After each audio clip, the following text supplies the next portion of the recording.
ಇದುವರೆಗೂ ಸುಮಾರು 14 ಜನ ಆತ್ಮಹತ್ಯೆಯನ್ನು ಮಾಡ್ಕೊಂಡಿದ್ದಾರೆ. ಗೂಂಡಾಗಳಿಗೆ ಕೆಲಸ ಇರಲಿಲ್ಲ. ಈ ಸರ್ಕಾರ ಬಂದ ಮೇಲೆ ಗೂಂಡಾಗಳಿಗೂ ಒಳ್ಳೆ ಕೆಲಸ ಸಿಕ್ಕಿದೆ. ಕಾಂಗ್ರೆಸ್ ಸರ್ಕಾರದಲ್ಲಿ ಬಡವರು ಮದುವೆಗೋಸ್ಕರ, ವ್ಯವಸಾಯ ಮಾಡೋದಕ್ಕೋಸ್ಕರ, ಸಣ್ಣ ಉದ್ಯೋಗ ಮಾಡೋದಕ್ಕೋಸ್ಕರ ಸಾಲ ಮಾಡಿದ್ರೆ ಇಲ್ಲಿ ಉಳಿಗಾಲ ಇಲ್ಲ ಅನ್ನೋದು ಸಾಬೀತಾಗಿದೆ. ಮೊನ್ನೆ ಎಲ್ಲ ವಿಧಾನಸೌಧದಲ್ಲಿ ಒಂದೊಂದು ಬೋರ್ಡ್ ಹಾಕಿದ್ರು ಬೆಳಗಾವಿಯಲ್ಲಿ, ನುಡಿದಂತೆ ನಡೆ ಅಂತೇಳಿ. ಸಾಲ ಮಾಡಿದ್ರೆ ಮನೆ ಕಡೆಗೆ ನಡೆ. ಇವ್ರದ್ದು ನುಡಿದಂತೆ ನಡೆ, ಸಾಲ ಮಾಡಿದ್ರೆ ಮನೆ ಕಡೆಗೆ ನಡೆ. ಇವತ್ತು ಅಧಿಕಾರಿಗಳ ಆತ್ಮಹತ್ಯೆ ಸರಣಿ ಆಯಿತು. ಅದೊಂದು ಸೀರಿಯಲ್ ತರ ಬಂತು. ಅಮಾಯಕ ನಿಷ್ಠಾವಂತ ಅಧಿಕಾರಿಗಳು. ಅದಾದ್ಮೇಲೆ ಗುತ್ತಿಗೆದಾರರ ಆತ್ಮಹತ್ಯೆ. ಅದನ್ನು ಆ ಸೀರಿಯಲ್ ಅನ್ನು ನೋಡ್ದಂಗಾಯ್ತು. ಈಗ ಹೇಳ್ದಲ್ಲ, ಗ್ರಾಮ ಶಕ್ತಿ ಅಂತ ಹೆಸರಲ್ಲಿ, RBL ಫೆಡರಲ್ ಅನ್ನೋ ಹೆಸರಲ್ಲಿ ಅವ್ರು ಏನ್ ಮಾಡ್ತಾರೆ, ಒಂದು ಗುಂಪುಗಳನ್ನ ಮಾಡ್ತಾರೆ. ಹಿಂದೆ ನಾವು ಸ್ವಸಹಾಯ ಸಂಘ ಮಾಡಿದ್ರಲ್ಲ, ಆ ತರ ಒಂದು ಗುಂಪು ಮಾಡ್ತಾರೆ. ಅದರಲ್ಲಿ 10 ಜನರ ಒಂದೊಂದು ಗುಂಪು, ಒಂದೊಂದು ಹಳ್ಳಿಗೆ ಹೋಗ್ತಾರೆ. 10 ಜನರ ಒಂದೊಂದು ಗುಂಪನ್ನ ಮಾಡ್ತಾರೆ. ಈ 10 ಜನರ ಗುಂಪು ಯಾರಿಗೆ ಬ್ಯಾಂಕ್ಗಳಲ್ಲಿ ಸಾಲ ತಗೊಳಕ್ಕೆ ಸಿಕ್ಕಿರಲ್ಲ ಅಂಥವ್ರನ್ನ ಐಡೆಂಟಿಫೈ ಮಾಡ್ತಾರೆ. 10 ಜನರನ್ನ ಗುಂಪು ಮಾಡಿ ಅವರಿಗೆ 50,000 ರೂಪಾಯಿ ಕೊಡ್ತಾರೆ. ಪ್ರತಿಯೊಬ್ಬರಿಗೂ 50,000 ರೂಪಾಯಿ ಕೊಡ್ತಾರೆ. ಅವ್ರ ಶ್ಯೂರಿಟಿ ಯಾರು ಅಂದ್ರೆ ಈ 9 ಜನ, 10 ಜನ ಮೆಂಬರ್ಸು. ಶ್ಯೂರಿಟಿ ಯಾರು ಅಂದ್ರೆ ಈ 9 ಜನ. ಪ್ರತಿಯೊಬ್ಬರಿಗೂ ಈ 9 ಜನ ಶ್ಯೂರಿಟಿ. ಅಂದ್ರೆ ಇವ್ರಿಗೆ 9 ಜನ ಶ್ಯೂರಿಟಿ. ಅವ್ರ ಕೈಗೆ ಎಷ್ಟು ಕೊಡ್ತಾರೆ?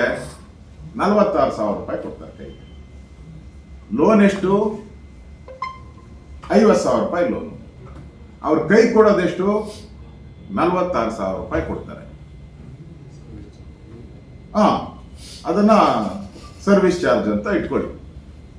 ಸೇವೆ ಅಂತ ಅದನ್ನ ಇಟ್ಕೊಂಡಿದ್ದಾರೆ. ಆಮೇಲೆ ಅವ್ರಿಗೆ ಇದನ್ನ 2 ವರ್ಷ ಅವ್ರು ಕಟ್ಟಬೇಕು, 2 years.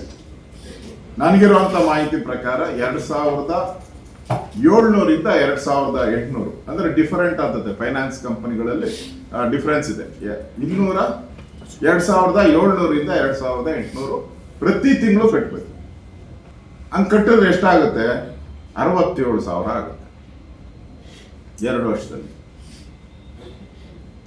67,000 ಆಗುತ್ತೆ. 50,000 ಅವ್ರ ಹತ್ರ ಪರ್ಮನೆಂಟ್ ಆಗಿರಲ್ಲ.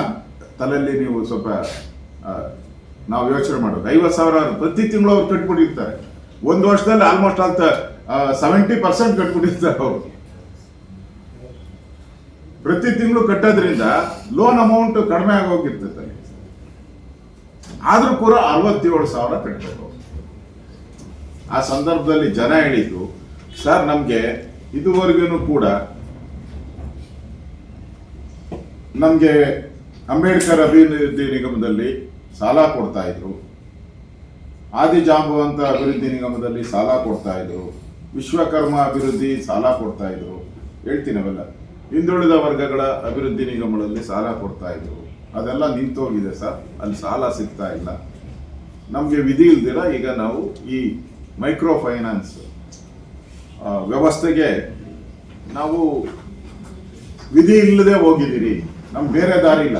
ಪ್ರತಿ ವರ್ಷ ನಮಗೆ ವಾಲ್ಮೀಕಿ ನಿಗಮದಿಂದ ಸಾಲ ಕೊಡ್ತಾ ಇದ್ರು. ನಮ್ಮ ಅಂಗಡಿ ಇಟ್ಕೊಳಕ್ಕೆ, ಆಟೋ ತಗೊಳಕ್ಕೆ, ಸಣ್ಣ ವ್ಯಾಪಾರ ಮಾಡಕ್ಕೆ ಕೊಡ್ತಾ ಇದ್ರು. ಈಗ ಅದೆಲ್ಲ ಬಂದಾಗ್ಬಿಟ್ಟಿದೆ.